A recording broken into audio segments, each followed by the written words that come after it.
नमस्कार, मेरा नाम ज्ञानेश्वर है और आप देख रहे हैं लाइफ स्थिति। देखिए, मैं जो आपको बताना चाहता हूं, जो बता रहा हूं, वह संबंधों की समाप्ति की कहानी है। कहां खत्म हो रहे हैं संबंध, कहां खत्म हो रहा है परिवार, किस बात की मां, किस बात का बेटा, किस बात की बहू और किस बात के पति, किस बात के पिता। यह कहानी एक ऐसी कहानी है जो आपको रुला देगी, झकझोर देगी, सोचने को मजबूर कर देगी। कहानी है ग्रेटर नोएडा की, उत्तर प्रदेश के ग्रेटर नोएडा की। ग्रेटर नोएडा में बीटा वन कॉलोनी की। और यह कहानी है बिहार की एक सरकारी डॉक्टर की। नाम है डॉक्टर अमिया कुमार सिन्हा। कुछ लोग डॉक्टर अमिया सिन्हा भी कह रहे हैं। तो देखिए, डॉक्टर अमिया कुमारी सिन्हा, जिनकी उम्र 73 ईयर्स है, 73 साल है, उनकी लाश संडे को ग्रेटर नोएडा में उनके बंगले पर मिली। और लाश जानते हैं किस अवस्था में मिली? लाश मिली जमीन पर पड़ी हुई। कीड़े रेंग रहे थे, लाश सड़ चुकी थी, दरवाजा बंद था। पुलिस को खबर कैसे लगी, आपको बताएंगे तो आश्चर्य होगा। ये डॉक्टर अमिया कुमारी सिन्हा जो हैं, वो दिल्ली में पिछले कई वर्षों से एनसीआर दिल्ली में ग्रेटर नोएडा में रह रही थी। पति से तलाक हो चुका था। पति के बारे में जानकारी ये है कि वे पटना में ही रहते हैं, तो पति को तो कोई मतलब नहीं रहा। इनके बेटे हैं प्रणब रंजन सिन्हा। बहुत दुलार प्यार से पाला, बेटी की शादी की। बेटा कहां रहता है पता है आपको? जहां ग्रेटर नोएडा में अपनी बिल्डिंग में, अपने घर में मां डॉक्टर अमिया कुमार सिन्हा रह रही थी, वहीं से कोई 30 किलोमीटर दूर गाजियाबाद के वैशाली में बेटा अपनी पत्नी के साथ रहा करता था, रह भी रहा है। तो पिछले 4 महीनों से खबर ये आ रही है, मां को तो पिता ने छोड़ ही दिया, पिता ने अपनी पत्नी को छोड़ दिया, मतलब प्रणब की मां को छोड़ दिया।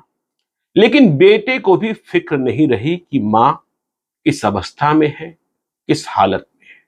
पड़ोस में ही है, बहुत दूरी नहीं है। गाड़ी ड्राइव करते हुए जाएंगे तो वैशाली से ग्रेटर नोएडा 30 से 40 मिनट में पहुंच जाते हैं। लेकिन पिछले 4 महीनों से बेटे ने कोई बातचीत मां के साथ नहीं की थी, उस मां के साथ जिसने पाल पोस कर इतना बड़ा किया था। तो संडे को अचानक बेटे जो है प्रणब रंजन सिन्हा अपनी पत्नी और अपनी सास के साथ मां के घर पर पहुंचते हैं। क्यों पहुंचते हैं, इस बात को भी समझिए। कहा यह जा रहा है कि 20 दिनों से 20 दिन कम नहीं होते वह मां से संपर्क करने की कोशिश कर रहा था, लेकिन मां का मोबाइल फोन बंद आ रहा था। सोचिए, लगातार मां का मोबाइल फोन बंद आए और बेटा निश्चिंत रहे, परेशान न हो, यह कौन सा रिश्ता है? तो 20 दिनों के बाद कुछ अनहोनी की जब आशंका हुई, तो बेटा अपनी पत्नी और सास के साथ ग्रेटर नोएडा के बीटा वन कॉलोनी में, जहां A/381 जो एड्रेस है, वहां पहुंचता है।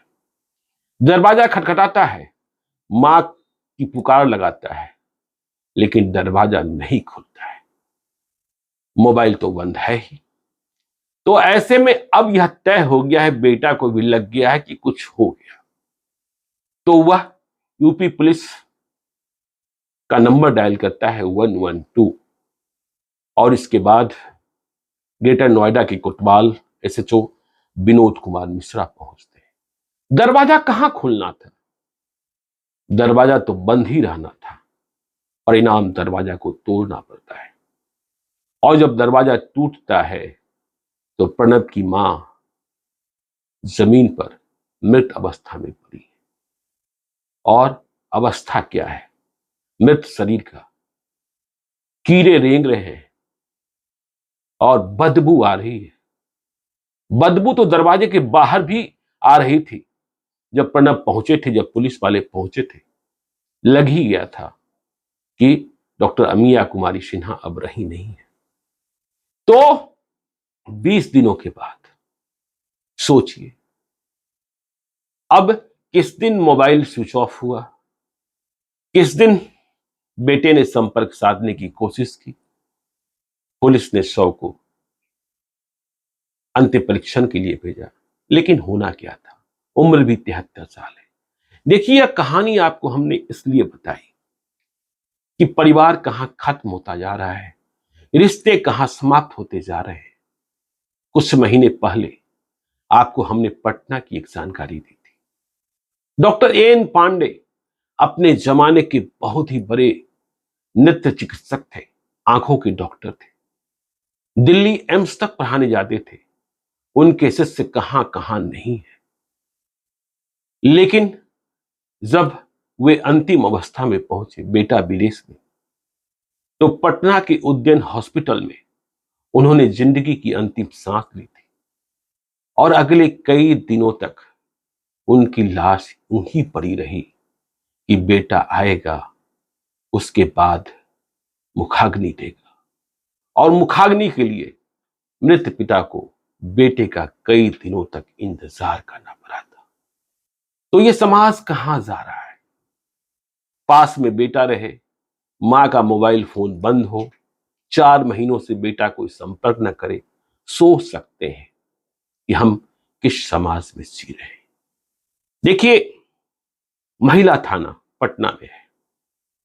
महिला थाना से आज जब संपर्क करने की कोशिश की कई खबर नवीशों ने, तो मालूम हुआ कि पति पत्नी के अविश्वास के, या यूं कहें कि पति पत्नी में विवाद के रोज 20 नए मामले पटना की महिला थाना में पहुंचते हैं।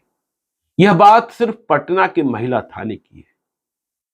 और यह विवाद किस लिए? पति पत्नी का विवाद इसलिए कि अविश्वास है, विश्वास की कमी है। पति पत्नी पर अविश्वास कर रहा है, पत्नी पति पर अविश्वास कर रही है। और अनादर, एक दूसरे के प्रति सम्मान नहीं, एक दूसरे के प्रति अपमान का भाव। तो इस तरीके से समाज खत्म हो रहा है। यह सोचना होगा, उन बेटों को सोचना होगा, उस मां को भी सोचना होगा कि परवरिश में कहां कमी रह गई, या फिर जमाने के हिसाब से उन्होंने अपने बेटे को आजादी नहीं दी, या इस कदर बंधन में रखने की कोशिश की कि सब कुछ खत्म हो गया। देखिए, पटना में महिला थाने की रिपोर्ट कहती है कि फरवरी महीने में पति पत्नी के झंझट के करीब 600 मामले आए थे।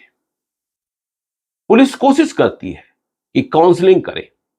सभी मामलों में प्राथमिकी दर्ज नहीं होती है। काउंसलिंग से कई मसले निपटते भी हैं। और आपको जानकर यह आश्चर्य होगा कि जो पति पत्नी के बीच झगड़े, विवाद, अविश्वास, अपमान की शिकायतें आ रही हैं, उनमें वैसे पति पत्नी की संख्या बढ़ती जा रही है जो पढ़े लिखे हैं और जिन्होंने एक दूसरे को समझकर, वर परीक्षण कर और कन्या निरीक्षण कर शादी की है। तो यह समाज, अमिया कुमारी सिन्हा को हम श्रद्धांजलि देते हैं, लेकिन उस बेटे के बारे में क्या कहें जिन्हें पास रहते हुए भी अपनी मां की मौत का पता नहीं चला। मां की लाश तब मिली, मां का अंतिम दर्शन तब हुआ जब पार्थिव शरीर को कीड़े चाट रहे थे और शरीर से बदबू आ रही थी। पति के बारे में तो कुछ कहना ही नहीं, उन्होंने तलाक दे रखा था। उनके प्रेम के बारे में हम क्या कहें कि उन्हें अब भी कुछ समझ में बात आई कि नहीं आई, या आएगी कि नहीं आएगी। और वैसे लोगों के लिए जो संबंधों को खत्म करते जा रहे हैं, उन्हें इस खबर से सीख लेनी चाहिए कि संबंधों को हम कैसे बचाएं। आज किसी के साथ, कल किसी और के साथ। तो यह दुखद खबर थी, लेकिन बताना जरूरी था ताकि समाज में सजगता, माता पिता के प्रति सम्मान बच्चों के प्रति दुलार बना रहे। तो देखते रहिए लाइफ सिटीज को। यदि अब तक आपने इस यूट्यूब चैनल को सब्सक्राइब नहीं किया है तो जरूर कर लीजिएगा। और यदि इस वीडियो को आप फेसबुक पेज के माध्यम से देख रहे हैं तो पेज को लाइक कीजिएगा। ट्विटर पर भी हमें फॉलो कीजिए। धन्यवाद।